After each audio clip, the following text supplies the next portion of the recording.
Yo, Cedric Riggy here, your favorite Spokane real estate agent, and today we're going to be talking about renting makes you rich, okay? And you think, that's counterintuitive, Cedric. Why would I want to rent something? Well, think about it. Most of the time, this is a wrong statement. I'm not telling you this is always true, but if you are at a later stage in life, you want to rent something that's a little bit more expensive or location specific, that might make a lot of sense for you. If you're looking at a $1 million single family home, it's like a mortgage on that. You're looking at, anywhere between let's say like 8,000 to $10,000 a month, or maybe potentially way more, right? And that doesn't even include all the random maintenance and this and that. And in a lot of places, that's not even a crazy nice house or anything, depending on where you live. So, but that is what a normal family would want to live in something that's like a 4 bed or like 2 bath, right? And you're like, man, $1 million. You want to buy something like that? You need 20% down, so you need $200,000.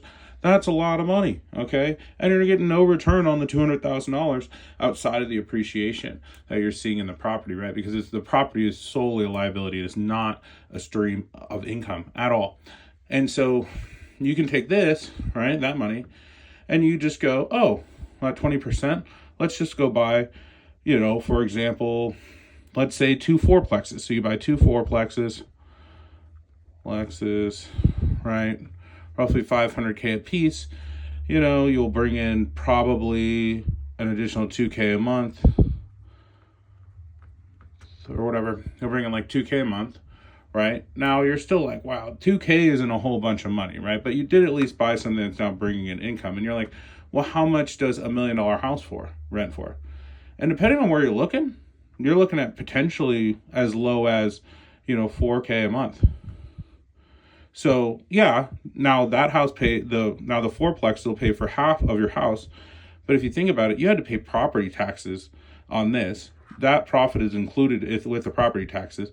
So you are just saving so much money, and this thing was just solely losing you money every single year, right? So in this example, yeah, you're only splitting the difference, right? And you don't own that house.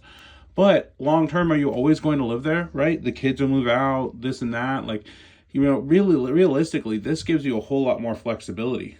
And it's not like the people that are renting it to you are necessarily going to move in either.